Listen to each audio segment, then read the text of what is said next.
Hi, and welcome to my channel. This is Truth Spoken in a Sea of Lies, Chapter 3 Dead but Not Dead. Notes Trident's plane ride. Rough. Death visited me oh so much. Therapy is due. Rhea frowned when she felt the water surrounding her. The last time she checked, she was sleeping in her bed. Her eyes snapped open. The sea. Why am I in the sea? She frowned as she looked around. This is not normal. Right in front of her, some meters away, was a mountain. At its peak, she could see a castle. She raised the waves to head to the mountain. She continued to raise the waves till she reached the castle. The waves were at least 1,000 feet high, which was the biggest she'd ever created. A tsunami at this point. She landed gently on the ground and led the water back into the sea. She looked around for a bit before her gaze turned back to the water. Whatever this place is, it's not Earth, Rhea frowned. The doors of the castle let her in. I saw this in a horror movie. I'm still going in, though, Rhea mumbled to herself. She cautiously walked inside the castle, looking around for a bit. There were Greek sculptures with weapons in their hands, mostly spears and swords. A sense of danger surrounded her. Suddenly, her eyes turned to look at the person coming down the stairs, but she wasn't able to process the situation. Without in the blink of an eye, she was already stabbed by a familiar blue trident. The next time she woke up, she was outside the castle, gasping as she stood up and frantically searched for the wound. The only thing she found was blood. A proof of what happened was real, not simply imagination. Rhea paused. I wasn't even able to process the pain. I should have felt. She narrowed her eyes. Did I die and respawn like a freaking video game boss or something? What the fuck? Confusion. Before she could process the entire thing, 3 blades of a trident came out of her again. She woke up, got stabbed again. What the hell? And again, wait, fear. And again, what's going on here? And again, please stop.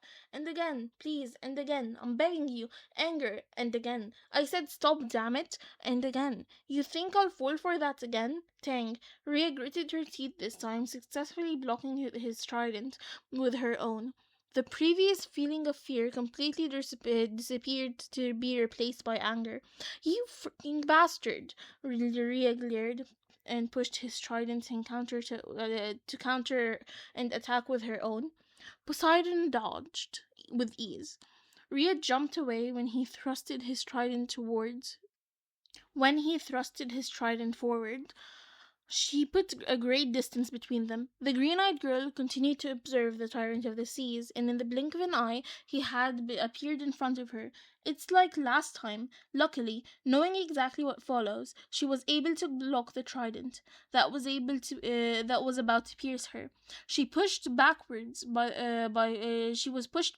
by force. She rolled onto the floor for a moment before she pushed herself up to stand, dodging the trident by sheer dumb luck, but not without it cutting her right cheek. Rhea laughed. I should hate him, but I don't feel anything. Actually, I've never felt more alive. She coped this way, carrying the trident. It felt more right in her hand now. What happened next was a constant series of attacks, blocks, and counterattacks. Rhea copying Poseidon's way of using the trident, and him changing his way of attacking every now and then. Poseidon used his trident to unleash insistent thrusts at blinding speeds, at circular patterns. Unfortunately, Rhea was only able to block 2 of them at a time, and got injured all around her body. She jumped away from his attacks to approach the water source near her with difficulty, in pain from all those injuries inflicted on her. The water raised from the pond and started to surround her skin. Poseidon observed it as it happened. The blonde scoffed. You need more training. Rhea deadpanned. This was training? Poseidon did not respond. When Rhea woke up in her bed the next morning, her body was hurting everywhere. I was right. You are an asshole, Rhea groaned. Chapter 4 Give a Weapon Back. Mojnir in hand met Hermes with a smile. Loki peeks inside. Rhea glared at the chessboard, or more specifically, she was glaring at the white pieces that were mocking her. She memorized many different chess tactics that Poseidon used from the moment they started playing this game a week ago. Don't ask how it went from getting stabbed with a trident daily on a daily basis till she learned how to block his attacks fast enough to playing chess. She doesn't know how it started. Just how many tactics does this guy know? Rhea thought, as she rearranged the pieces again. Poseidon stood up and summoned his trident. Rhea pouted before she stood up too and followed. Honestly, at this point, she was getting used to his silent actions. She did not need him to speak to know what he wants half the time now. Another hellish training session. Someone save me, Rhea nearly cried. Rhea yawned as she stretched her body. School was a pain, and her muscles felt like they were on fire from training. Well, at least this time she was able to stand 2 more minutes against Poseidonus. She looked around to see if there was any monster following her down the street. Thankfully, there was none. Suddenly, someone slammed into her. They were running, making her drop her school bag. Hey, watch it! Rhea screamed at the blonde man who ran into her. The man in question didn't apologize. He just continued to run away. Not long after, he was followed by someone else chasing him. Rude people, she mumbled to herself as she knelt down to pick up what fell from her bag. Rhea felt something under her foot. She looked down and found a silver hammer pendant. It looked dirty. She shrugged and returned home with the pendant in hand. Finders keepers, losers weepers. The hammer thing looks familiar, Rhea said as she continued to poke at the hammer with her pencil. Homework forgotten now, out of pure boredom, she picked up the pendant and started to spin it until the chain broke. A mini hammer fell down to the ground. Whoops! Rhea made her way to pick it up so that she could fix the thing. But then the mini hammer started to vibrate. The girl froze in place. The hammer started to grow till its head became about a foot long, a handle equal of length. Oh my god! It's more. Rhea looked awkwardly at the hammer. It's Mjolnir.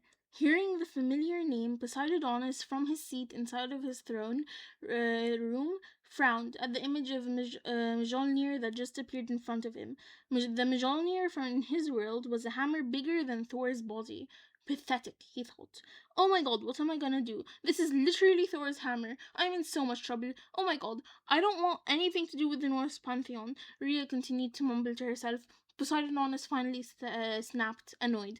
Quit whining, quit your pathetic whining, pick up the pathetic hammer, and give it back to its owner. Well, excuse me for panicking. This thing is no joke. It's more dangerous than the Master's Vault in their own hands. She took a deep breath. All right, the Norse are in Boston, and I can't just go and disappear. Maybe I could, Rhea said the last part to herself.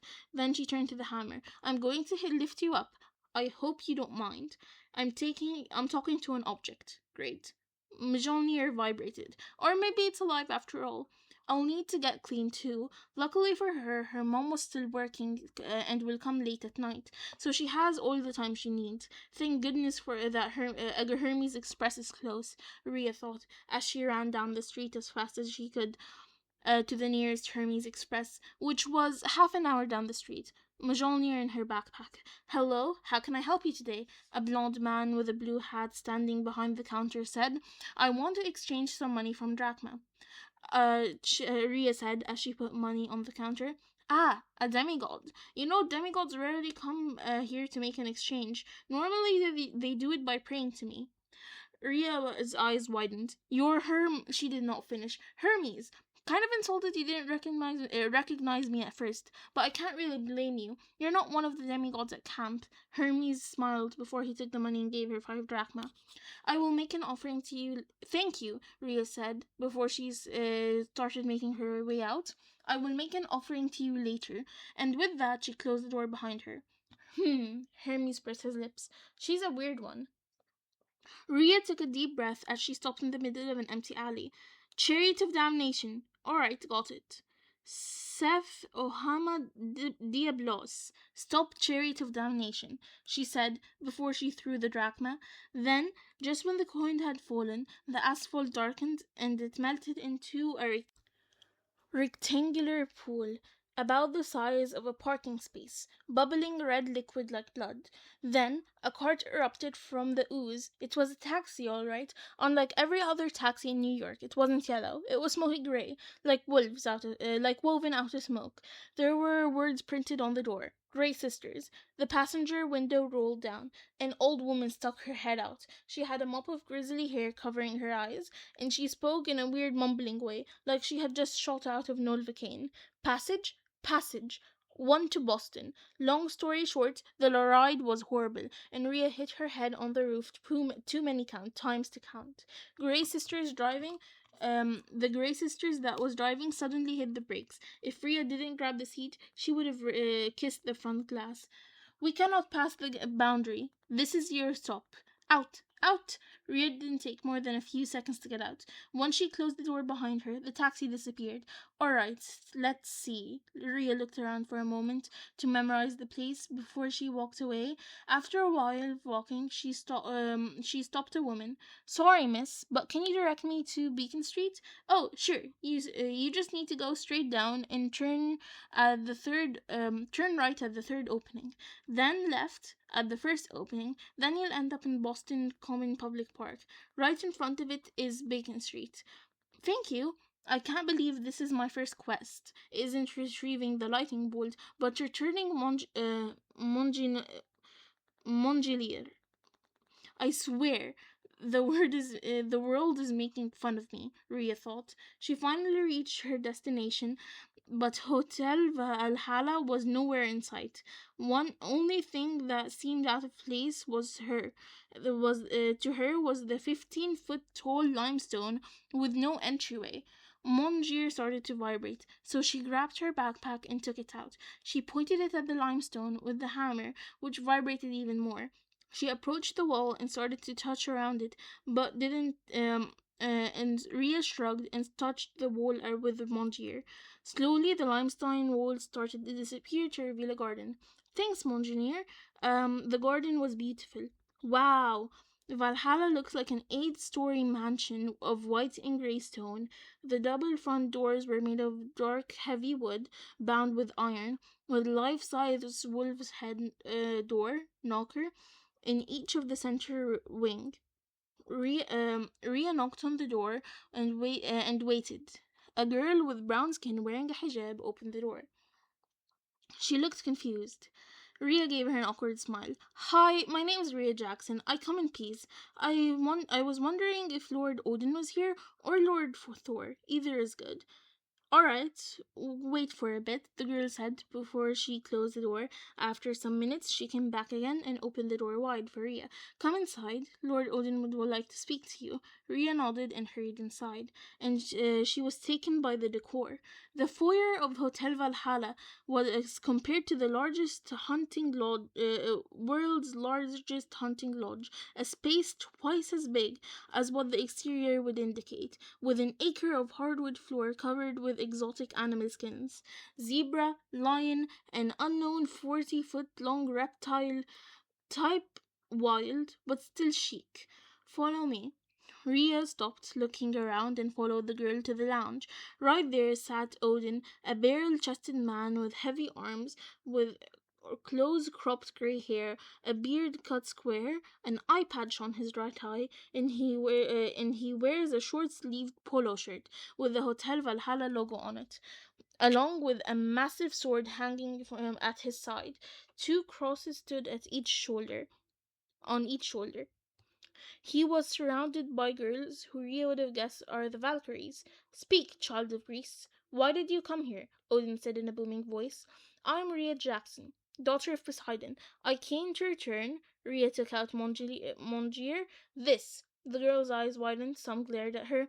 Now, before you throw accusations, Ria said in a hurry, let me explain why I have this. They let her explain and listen to what she had to say. To avoid any problems, I decided to come here in person and deliver it. And respectfully, can't you put a spell on Mongenier so it will always return to its owner so that it won't get lost ever again? Odin chuckled. I have to admit, I did not foresee this. He stood up and walked to her, and then took Mulgier out of her hands. Is there anything I could do to repay your services? Yeah, can you return me home? I don't want to make my mom worry. She doesn't know that I know about Rhea gestured around her, the whole mythos thing. That's it. Odin raised his eyebrow. I already have everything in life. Rhea shrugged. I see, he nodded. I shall return you home. Your address? Manhattan. You can just drop me near the Queensboro Bridge, Rhea said. Odin snapped his fingers. Rhea took only a blink to suddenly find herself near the bridge. Rhea sighed as she stumbled onto her bed after returning home. Mom isn't home yet. I guess it's one of those nights. I hope she's alright. Tick, tick, tick. Rhea frowned as she turned to look at the window. There was someone knocking on the glass. A man she never saw before. He had dirty blonde feathery hair with red, blonde, and yellow as tints. Troused, and he was wearing a red sock jersey, jeans, and white tennis shorts. Burnt tissue splashed across the bridge of his nose and cheekbones. His lips were marred with the low welts all the way around his mouth, much like piercing holes that someone had closed over. It's as if someone had sewed his mouth shut once. Rhea thought, before the realization of who this guy is hit her, and as if he knew what she was thinking, he gave her a mischievous grin. Rhea, on the other hand, gave him a WTF face before she stood up and opened the window. Loki? In the flesh, Loki smirked. I heard you returned my dear old nephew his hammer. He sighed dramatically. And here I went through all the trouble to steal it, he pouted quickly before it turned into a smirk. So, the daughter of the sea, what should I do with you? Rhea deadpanned. Get out of my house, because if my father finds out you killed me, and believe it, he will, a war will break between the Greek and the Norse, and it won't be pretty. You guys can die. The Greeks can't.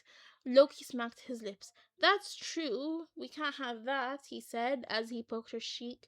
But you aren't gonna get rid of me anytime soon. Ta-ta! With that, he disappeared. I'm a magnet for weird people. The front door opened. Rhea? Yes? Can you come and help me get these things inside? Coming. Loki did not stop bothering her ever since. Uh, quick note.